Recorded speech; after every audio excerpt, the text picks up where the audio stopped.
Começa hoje o Brasileirão 2024 e nesse vídeo, projeções. Quem eu acho que efetivamente larga na frente na briga pelo título, quais são as incógnitas, aqueles times difíceis da gente avaliar as possibilidades agora, né, com os cenários muito incertos e os pontos de atenção, os sinais amarelos ou quase vermelhos.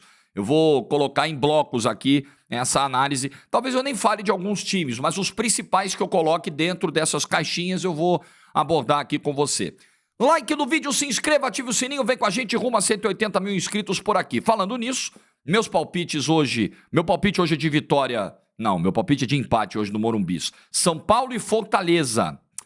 Vou de empate nesse jogo. O momento do São Paulo é muito instável. Própria situação do Carpini no cargo. Fortaleza também, né? O time que vem pressionado na temporada, né? Os dois não ganharam os estaduais. Eu acho que é um jogo para empate hoje no Morumbi e de muita pressão no tricolor. Enfim, no Aposta Ganha, as cotações da primeira rodada dos jogos de hoje do Brasileirão. Confere tudo lá.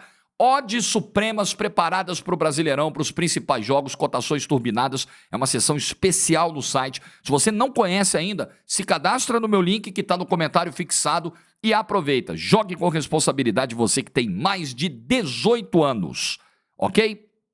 Eu vou começar na parte de baixo, tá? Os pontos de atenção. Não quer dizer que necessariamente essas equipes vão cair. Diferentemente do ano passado, quando estava muito claro para mim que o Santos seria rebaixado, ou tinha grandes chances de ser rebaixado, e apenas condições muito especiais salvariam o Santos, eu não tenho essa facilidade de cravar isso nesse ano com um determinado clube. Mas eu vejo que, por exemplo, Criciúma e Juventude, do ponto de vista de investimento, eles têm uma desvantagem clara num campeonato que é muito caro, num campeonato de elencos caros, de investimento muito alto. Então, por mais que o Criciúma tenha feito uma janela extremamente interessante para os seus padrões, para as suas possibilidades, porque eu acho que é bom pontuar isso aqui. Quando a gente fala de janela, às vezes a gente coloca a janela do Criciúma como melhor. A gente fez isso no 0 a 10, as melhores janelas. Melhor do que de alguns outros clubes que talvez tenham trazido até jogadores tecnicamente mais interessantes. Mas é porque a gente avalia também o ponto de partida, né? A quantidade de grana que esse clube tem, a ausência dele da Série A por tanto tempo, e mesmo nesse cenário restrito, de orçamento restrito, esgarçado, você ainda consegue ter boas ideias. Então entra muito nessa avaliação o quesito criatividade, competência para fazer mais com menos.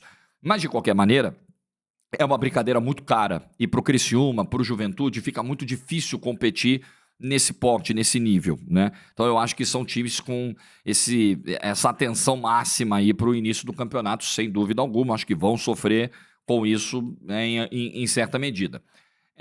Eu vejo também o Cuiabá como um clube que se enfraqueceu na temporada passada para essa, né? Perde o Ranieri, perde o Antônio Oliveira. Eu acho que é um clube também para a gente ter uma atenção, talvez seja muito difícil repetir o sucesso, eu acho que a posição de meio de tabela, vaga na Sul-Americana, foi um sucesso para o Cuiabá no ano passado, que era um clube cotado para rebaixamento. Eu acho que o Red Bull Bragantino é um sinalzão de atenção muito claro, com a vantagem de ter uma capacidade de investimento, de ter um elenco melhor do que Cuiabá, do que Juventude, Criciúma, indiscutível. Em peças, em qualidade é melhor. E tem capacidade de investimento. Se a coisa começar a dar muito ruim, o Red Bull Bragantino tem grana para salvar o projeto. Porque é fundamental para o projeto a manutenção na primeira divisão. O Red Bull Bragantino precisa dessa vitrine, o Red Bull Bragantino ele precisa de resultados financeiros, né? E resultados financeiros com vendas de jogadores, com premiações e competições, enfim. Mas ele tem que estar na elite. Não justifica a existência desse projeto, que é um projeto tocado por uma empresa gigantesca, numa segunda divisão. Mas a temporada, o futebol que o Red Bull Bragantino não jogou, não é nem dizer, o futebol que o time jogou no ano, não. O Red Bull Bragantino não jogou futebol em 2024. E isso também é um ponto, porque é muito mais fácil para mim falar de alguns clubes, e eu não vou ser hipócrita aqui, eu não vou chegar aqui e dizer para você, caramba, né, o Jorge fez uma análise, eu vou fazer uma análise do Cuiabá tão profunda quanto a do Red Bull Bragantino. Não, porque eu não vi o campeonato cuiabano. Óbvio. E eu vi o Paulistão, e eu vi alguns jogos do Mineiro, e eu vi alguns jogos do Carioca, e é mais fácil. E a gente já tem uma amostragem de Libertadores e Sul-Americana de alguns times também, os gaúchos principalmente, a gente viu a reta final do Gauchão. Então, tem algumas análises que realmente elas acabam tendo uma taxa menor de precisão por esse aspecto. As primeiras rodadas do Campeonato Brasileiro, elas vão dar um quadro mais real, mais fidedigno pra gente. Mas eu não posso deixar de analisar com o que eu tenho de informação, de fazer uma previsão. Previsão que nem sempre pode se confirmar. A gente olha o Cuiabá e fala, caramba, o Cuiabá perdeu gente importante, perdeu o Antônio Oliveira e tal. O Red Bull Bragantino, esse eu vi jogar algumas vezes no ano. Narrei, vi em loco, vi na pré-Libertadores. O Red Bull Bragantino faz 4 jogos de pré-Libertadores e ele vai mal nos 4. Nos 2 contra o Águilas Douradas, especialmente. 2 empates insossos de uma classificação dos pênaltis contra um time colombiano de médio para pequeno porte. E 2 jogos contra o Botafogo, onde os jogos foram travados, equipes pouco inspiradas, e o Júnior Santos decidiu a eliminatória no talento individual. Teve um cara, de todos que estiveram em campo nos 2 jogos, que botou a bola embaixo do braço e botou a classificação no bolso. E o Red Bull Bragantino não conseguiu andar, nem mesmo dentro de casa no segundo jogo. Então é um futebol pobre, de um elenco que pode mais. Pode muito mais? Não sei. Muito mais é exagero. Mas pode mais. Sem dúvida pode mais. Então eu acho que é um ponto de atenção. O Red Bull Bragantino não começa o campeonato. Inclusive eu acho que o Botafogo também não era um time pronto àquela altura da pré-Libertadores.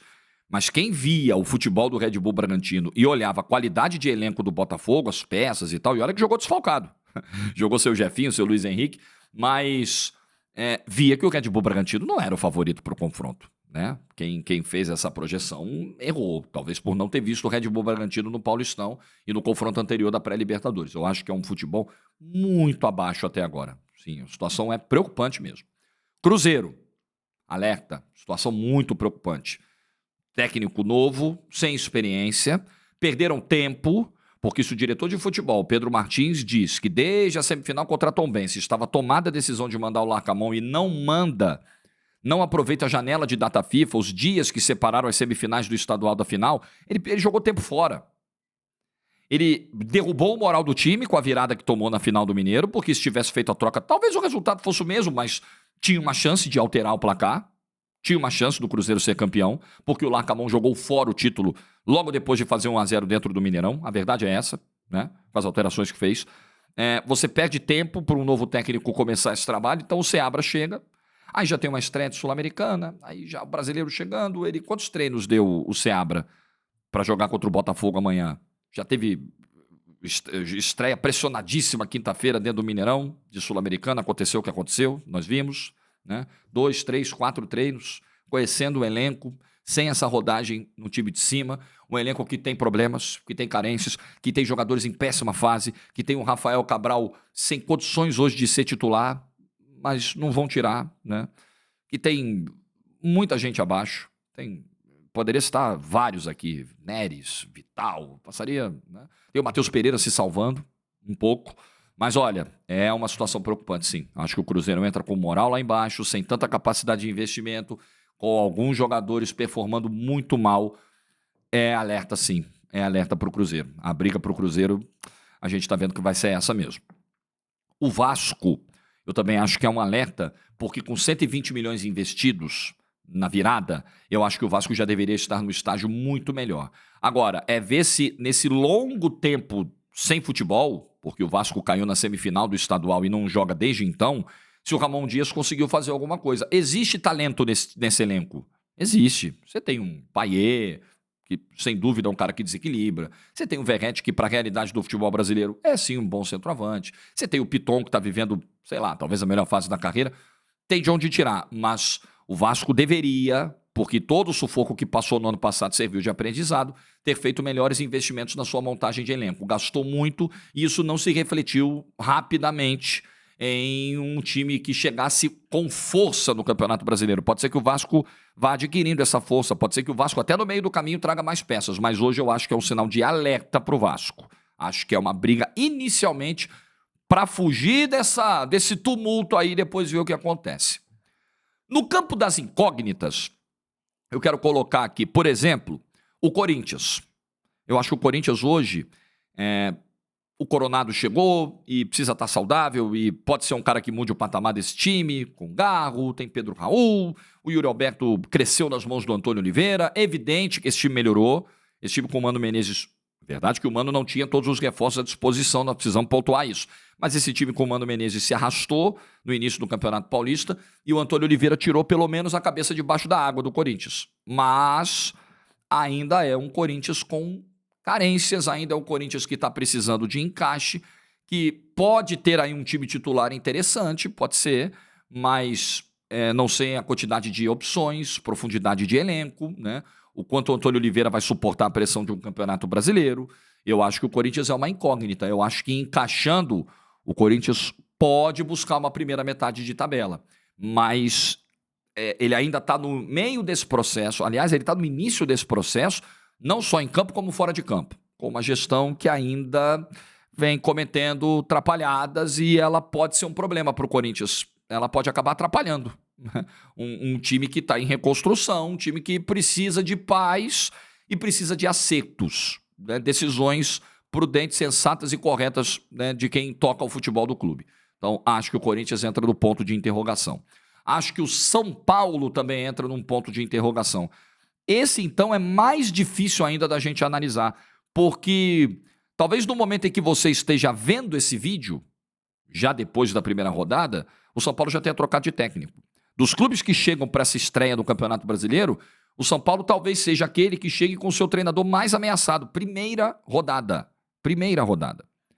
E além disso, além de um futebol que não evolui, que não sai do lugar, de uma proposta de jogo que me parece descasada com as características do elenco, eu acho que esse foi o maior problema da era Carpini até agora, algo que ele pode corrigir, se adaptar às suas convicções para aquilo que tem nas mãos, tem a quantidade de lesões. Isso não dá, nenhum trabalho vai andar. Esse trabalho pode ser bom ou ruim. Eu acho que o trabalho do Carpini é ruim, ok? Não estou fazendo defesa do trabalho do Carpini, não.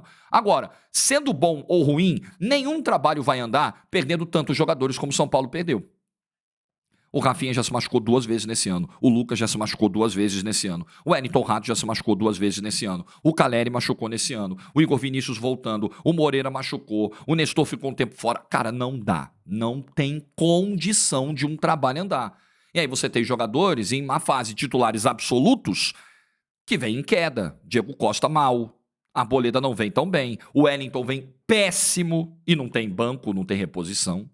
Então, eu acho que o São Paulo montou o seu melhor elenco dos últimos anos, mas o futebol está muito abaixo e as lesões estão atrapalhando. Eu não consigo dizer onde dá para chegar nesse campeonato. O São Paulo com a fotografia de agora, antes da primeira rodada, vai brigar pelo, não sei, incógnita. Para mim é ponto de interrogação. Outro ponto de interrogação, Botafogo. Botafogo tem, do meio para frente, ótimas opções. Eu acho que o Botafogo montou um elenco bem interessante e que ainda vai ter o Alan, ex-Napoli, chegando no meio do ano. Vai ser um baita reforço, em tese, né? Em tese. Pode ser que chegue e não vá tão bem. O Gregory, por exemplo, chegou e eu acho um jogador interessante e até agora não foi bem no Botafogo. Mas o Botafogo tem Chefinho, Luiz Henrique, que mostraram um pouquinho juntos lá no segundo tempo contra a LDU, que são diferentes. Que se entrosando, se movimentando no meio-campo, trocando passes, tabelando, eles têm capacidade de envolver defesas adversárias. São jogadores tecnicamente acima. Mas precisa ver o encaixe. Mas Jefinho, Luiz Henrique, Júnior Santos, Tiquinho, esse time é interessante do meio para frente. Esse time tem muitos problemas atrás. As laterais do Botafogo são 0 confiáveis. 0. O Botafogo teve a lateral esquerda como uma grande carência, com o Marçal, execrado pela torcida, e o Hugo reserva, que tem um teto técnico baixo. O Botafogo não se reforçou para esse setor. O Botafogo trouxe 2 zagueiros que até agora não se entenderam, o Alexander Barbosa e o Walter. Uma zaga lenta, jogadores erráticos, especialmente o Lucas Walter. O Botafogo tem um goleiro, o Botafogo trouxe o John, em tese para ser o titular ou para brigar pelo Gatito. O John machuca, acabou de chegar, machucou. E o Gatito vem sendo titular muito mal, é preciso dizer. O Gatito, ele está mal. Ele está numa fase ruim, tomando decisões erradas, com uma velocidade de resposta mais baixa, mais lenta, e é preocupante. Então, do meio para trás, hoje o Botafogo preocupa. Do meio para frente, o Botafogo é promissor, mas é técnico novo. É um pouco parecido com a situação do Cruzeiro em termos de o cara acabou de chegar e se vira aí. Só que a diferença é que ele tem mais qualidade, Tem mais capacidade de investimento do que o Cruzeiro, muito mais qualidade do que o Cruzeiro, mas tem problemas. E é um treinador ofensivo, o Arthur Jorge, tanto que você viu a escalação dele na estreia dele, lá em Quito contra a LDU na Libertadores, ele botou 4 atacantes do time porque ele gosta de jogar assim. Só que a defesa do Botafogo hoje está vulnerável. Ela não é veloz, ela não é protegida, tanto que o Botafogo já levou essa quantidade toda de gols na Libertadores da América. Em 2 jogos. Tomou 3 em casa do Júnior, tomou um gol da LDU lá. Então é um time que não tem consistência defensiva hoje para jogar do jeito que o Arthur Jorge gosta. A não ser que você faça 5 gols por jogo, porque você vai tomar 2 ou 3. Da maneira como o Arthur gosta de jogar e como a defesa do Botafogo vem mal, essa é uma tendência. Então tem essa questão. É uma incógnita, porque tem carências ainda no elenco do meio para trás e porque o treinador é novo. Está conhecendo a cultura do clube, a cultura do futebol brasileiro. É uma incógnita. Mas acho que pode se acertar em algum momento e brigar lá em cima, mas não tenho como cravar isso agora. Grêmio é uma incógnita? Eu acho o time do Grêmio, o elenco do Grêmio, PP, Vilha Sante, Diego Costa e por aí vai, assim. Eu acho um baita de um time, também muito do meio pra frente, né? Acho que a dupla de zaga é uma dupla de zaga que é histórica, é importante do Grêmio, Jeromel e Kahneman, mas temos um campeonato brasileiro muito longo por uma exigência muito alta com essa dupla de zaga. Eu acho que esse é um ponto. E é preciso ver o planejamento do Renato. Se será um planejamento tão errático quanto foi nas 2 primeiras rodadas da Libertadores da América. O Grêmio é um time interessante, é um time com qualidade, é um time... Pavon, cara, é muito bom jogador. Tem muito bom jogador no Grêmio e tem um ótimo treinador que é o Renato, que às vezes faz questão de sabotar o próprio trabalho, de tomar decisões que prejudicam o trabalho dele próprio. Mas eu não tenho dúvidas da competência do Renato e da qualidade desse Grêmio. Agora, vai ter condição de brigar? Vai administrar bem as competições? Vem a Copa do Brasil também, né? Eu não sei. Eu acho hoje, o time do Grêmio, hoje ele é mais pronto. Tô botando na galera incógnita, eu citei aqui Grêmio, Botafogo, São Paulo, Corinthians. O Grêmio, como time, ele é o mais pronto desses 4. Eu não tenho dúvida. No estágio atual. Tô nem dizendo se ele é melhor ou pior. Tem boas discussões aqui. Peça por peça, setor por setor. Mas como time, hoje, ele tem mais cara de time do que os outros 3 que eu citei aqui. Ele tá mais pronto, ele tem um trabalho já agora. Vai lidar bem com as questões complexas do Campeonato Brasileiro? Eu acho que é uma incógnita também. Mas eu vejo o Grêmio com menos questões do que os outros 3 que eu botei nessa caixinha aqui. Tá? Menos incógnita do que Botafogo, Corinthians e São Paulo. Os que vão brigar de verdade pelo título, na minha opinião, eu vou puxar. O Internacional, eu vou botar ele ele tá ali, ó. Pensa no seguinte, ele tá querendo subir pra caixinha do favorito, mas tem alguém com a mão aqui na caixinha da incógnita puxando as perninhas dele. Não vai não, você não vai não. E ele tá ali meio, sabe, no meio das duas. Eu vou brigar pelo título. Não vai não. O cara da incógnita tá puxando ele aqui. Porque eu acho que o elenco que o Internacional montou é o melhor que eu vi nesses últimos tempos aí. Pega a última década, eu acho que é o melhor elenco que o Inter teve para começar o Campeonato Brasileiro. Salvo aqui algum esquecimento da minha parte, algum equívoco da minha parte. É um excelente elenco. Uma grande janela. Eu não vejo hoje competência do seu treinador para fazer esse elenco rodar. O trabalho do Cudê no Atlético Mineiro foi ruim, o trabalho do Cudê no Internacional até agora é ruim. É um treinador que não vem se provando com competência para colocar a sua equipe no bloco de favoritos ao título. Esse cara não conseguiu fazer o Inter chegar na final do estadual. Esse cara teve 2 empates que eu considero vexatórios na Sul-Americana, especialmente o segundo contra o Real Tomayapo, da Bolívia, dentro do Beira-Rio, um time que nunca tinha pegado um avião para sair da Bolívia, nunca tinha feito um jogo internacional. Não dá, em condição alguma, em hipótese alguma, independentemente da escalação, se você vai botar 5 titulares, 6 titulares, 11 titulares, não dá para pegar 2 jogos contra Belgrano e Real Tomayapo e não fazer nenhum gol nessas equipes. Não dá. O futebol do Inter hoje, ele não é confiável, acho que muito em virtude do trabalho do seu treinador. É um elenco novo, é verdade, mas é um elenco de muita qualidade. Tem gente do futebol brasileiro pegando elenco novo em janeiro e transformando em time, em cara de time e dando competitividade em semanas, em poucas semanas. O Cudê não conseguiu isso no Internacional. Então eu acho que como elenco, o Inter é candidato a título. Como trabalho até agora, como fotografia até o início do Campeonato Brasileiro, o Grêmio não é. O Inter não é. O Inter é incógnita, sabe? Então, o Inter é candidato ao título pelo elenco que tem. Ponto. Ponto.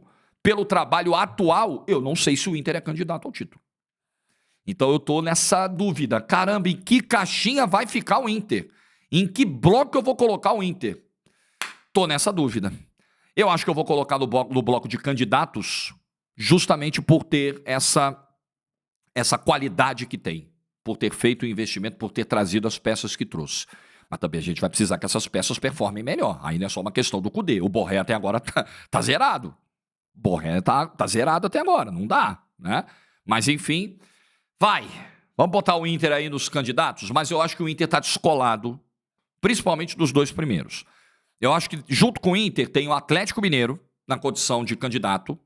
Muito porque o Milito chegou em 20 dias, vai. O Milito transformou esse time.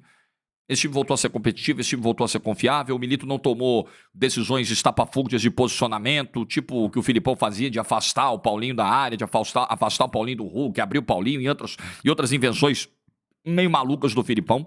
Esse time é competitivo, esse time voltou a ter força mental, esse time tem poder de reação, como mostrou contra o Rosário Central, e esse time tem repertório, esse time tem qualidade, gente. Esse time tem Arana, esse time tem Hulk, tem Paulinho, tem Scarpa, esse time é um baita time. Esse time é para brigar pelo título brasileiro. Agora, eu acho que ele está atrás de Palmeiras e Flamengo. Acho que claramente você pode colocar Flamengo, Palmeiras e o Atlético no bloco dos candidatos. E até colocar o Inter como eu coloquei. Pode. Mas é preciso entender que Flamengo e Palmeiras estão num espaço dentro dessa prateleira que é só deles. O Flamengo, por ter o melhor elenco desse campeonato, um elenco que vai sofrer, como todos, mas talvez o Flamengo sofra mais que os demais, e é vítima da própria competência, com as convocações na Copa América. Mas o Flamengo tem um excepcional elenco e um excepcional treinador para pontos corridos. Aquilo que muita gente aponta como problema, como ponto de crítica. O Flamengo sai na frente e para, mas também não cede gols e finalizações aos adversários. Para um campeonato de pontos corridos pode ser a chave para o título. E o Tite é um cara que conhece muito bem como jogar esse tipo de campeonato. Então eu acho que o Flamengo é o maior candidato ao título brasileiro. E o Palmeiras colado, com o grande trabalho do Abel Ferreira. Tem um ponto, o principal jogador desse elenco vai sair antes da metade do campeonato, que é o Endrick. Isso pode ser importante. E o Abel talvez precise promover nesse campeonato brasileiro meninos, como o Estevão, que já fez gol na Libertadores, como o Luiz Guilherme, promover no sentido de dar mais chances e até colocar como titular em alguns jogos, porque eles já estão ali integrados. Isso pode ser necessário. O Abel também pode perder gente na Copa América, pode perder o Murilo, pode perder o Rios, o Gomes, também pode ter problemas com isso. Mas acho que é um trabalho do qual a gente não pode duvidar. O Palmeiras parece, a versão 2024, ser a versão menos forte da era Abel Ferreira. E mesmo assim já foi campeão esse ano. E mesmo assim já botou um título estadual no ano. Nunca duvido do Palmeiras, do Abel Ferreira, da força de reinventar. Vai ter a volta do Dudu. O Palmeiras foi campeão brasileiro sem o Dudu, galera. Conseguiu a virada impressionante que conseguiu em 23 sem o Dudu. Uma peça chave desse esquema do Abel Ferreira.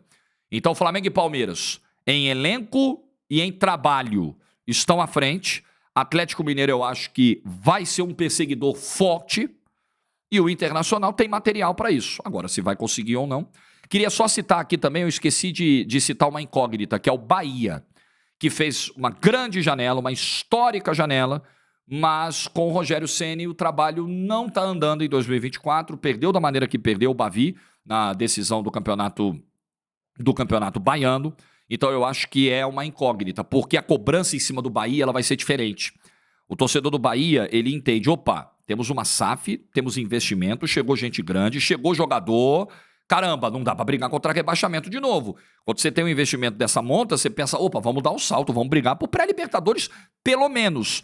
Como o Bahia vai lidar com essa pressão, como o Rogério Ceni vai lidar com essa pressão, como o Rogério Ceni vai lidar com o vestiário, que é sempre uma questão presente, complexa, eu também colocaria o Bahia no bloco das incógnitas, não como alerta. Eu acho que esse ano o Bahia não briga para rebaixamento, mas pode ficar aquém daquele objetivo traçado e seria uma frustração de qualquer maneira. Uma vaga em Sul-Americana, eu acho que seria uma frustração para o torcedor do Bahia que está esperando muito mais com a grana que esse time colocou, né, no futebol em 2024.